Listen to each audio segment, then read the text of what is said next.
पूरी शिद्दत से व्यापार कर रहा है। अब आपके छोटे भाई ने कहा है, हमारी कौन सुनेगा, हम तो आपकी इज्जत के लिए मर रहे हैं। हम तो कह रहे हैं कि नरेंद्र मोदी जी आप केस करो, आपको अरविंद केजरीवाल पर केस करना चाहिए। इतने फ्रंट पर आकर के, इतने खुल करके बोलने वाला आज तक आपके सामने कोई नहीं हुआ। अब या तो ये मान लो कि बिल्कुल अरविंद केजरीवाल ने जो कहा एकदम सही है। अगर सही है तो 8 साल से वही तो मैं कह रहा हूं। अरविंद केजरीवाल ने जो कहा अगर वो सही है तो उसे स्वीकार कर लो, माफी मांग लो, देश से माफी मांगो, अपनी गलती मान लो।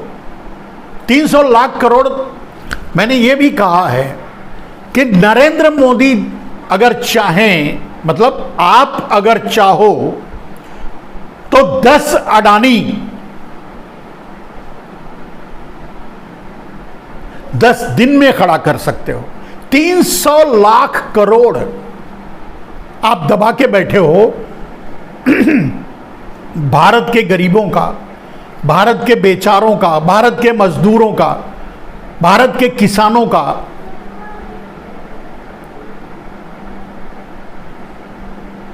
मैक्सिमम कितनी वर्थ होगी मैं नहीं जानता। अगर अडानी की वर्थ 50 लाख करोड़ या 100 लाख करोड़ मान लो,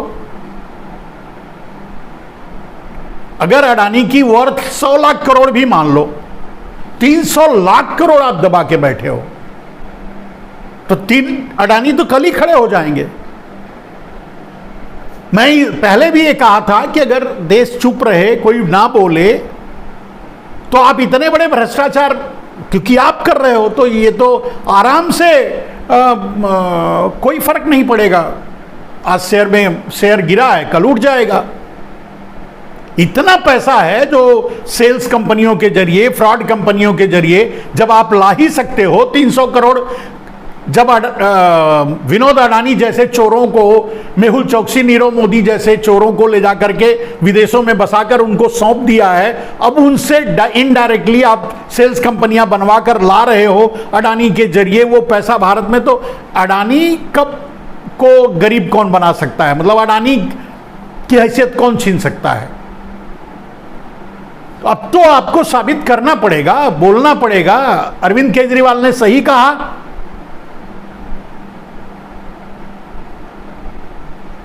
कि सब कुछ आपका है, मान लो या केस करो। ये तो आप पर छूटता है, आपके ऊपर है कि आप अरविंद केजरीवाल पर केस करोगे कि आप ये स्वीकार करोगे कि अडानी तो फ्रंट है, मुखौटा है, बेनामी है, सारी प्रॉपर्टी आपकी है।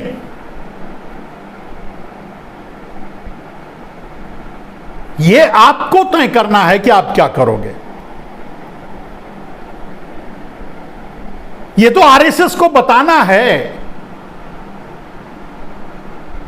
कि उनका चहेता नरेंद्र मोदी है कौन। अडानी का बिग बॉस या अडानी बिग बॉस है। और ये चीजें खुलती आ रही हैं शुरू से ही।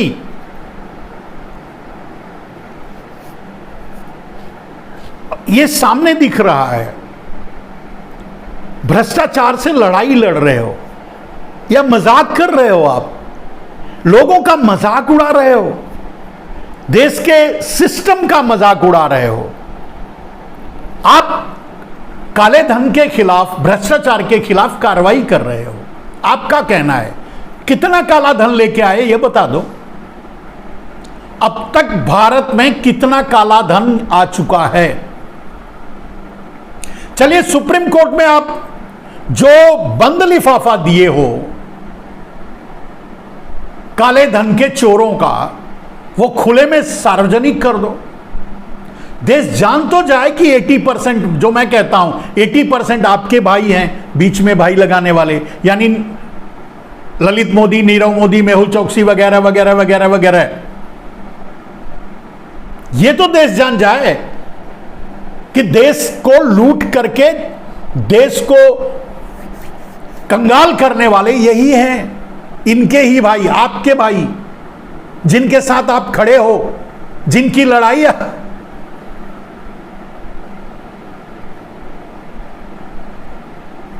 बोलिए सच क्या है?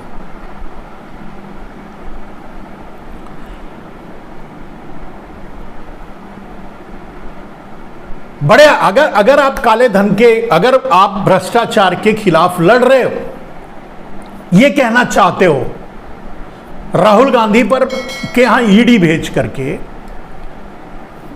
लालू यादव के घर पे ईडी भेज करके, या इस तरह से, इससे क्या, ये क्या बताना चाहते हो आप? या सबको डरा डरा करके, अब हेमंत विश्व शर्मा जैसे लोग, या जिनको डरा डरा करके भ्रष्टाचार का गंद, ईडी का और सीबीआई का गंद दिखाकर अपनी पार्टी में शामिल कर लिए, येदुरप्पा जैसे लोग हुए, हर प्रदेश में ऐसा ही है, ऐसे लोग ही आपके यहां शामिल हुए, जो भ्रष्ट हैं वो आपकी पार्टी में है। और ये प्रमाणिक है, क्योंकि उनको तगमा देने वाला भी आप हो और उनको क्लीन चिट देने वाले भी आप हो। अब उनकी सत्यता को प्रमाणित आप ही कर सकते हो। तो अगर भ्रष्टाचार के खिलाफ लड़ रहे हो तो सारे भ्रष्ट आपके पार्टी में कैसे आ गए? ये लड़ाई है क्या ये? तो अरविंद केजरीवाल ने यह बड़ी सटीक बात कही कि भ्रष्टाचार के खिलाफ नरेंद्र मोदी नहीं लड़ रहे हैं, वो तो कहते हैं कि भ्रष्टाचार करो, लेकिन हमारी पार्टी में आके करो, भारतीय जनता पार्टी ज्वाइन कर लो तब करो, या अगर मान लीजिए कर लिए हो तो चुपचाप भारतीय जनता पार्टी ज्वाइन कर लो, कोई आपसे कुछ नहीं पूछेगा। और इन सब बातों का, इन सब आरोपों का जो प्रथम दृष्टया 101% सत्य है, उनका जवाब दिए बगैर आप ब्लैंक कैसे बोलोगे कि मैं तो भ्रष्टाचार के खिलाफ लड़ रहा हूं, मैं लड़ता रहूंगा, लोग मुझे परेशान कर रहे हैं, सब इकट्ठा हो रहे हैं, वो भ्रष्टाचार का साथ। चलिए ठीक है, सारी पार्टियां भ्रष्टाचार के साथ खड़ी हो गई, राइट? आपके अलावा सब भ्रष्ट हैं भारत में, राइट?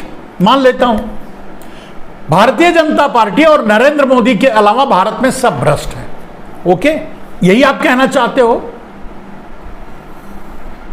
आप 30% वोट पाते हो, जो 62, जो आपसे अलग, यानी उससे अलग 40%, 50% जो और वोट पड़ता है और लोगों के लिए वोट पड़ता है, वो उनका अपमान नहीं है, वोटरों का अपमान नहीं है, उन चुने हुए नेताओं का अपमान नहीं है, पार्टियों का अपमान नहीं है। चलिए, सब भ्रष्ट हैं, ठीक है, तो वो किसे बचा रहे हैं?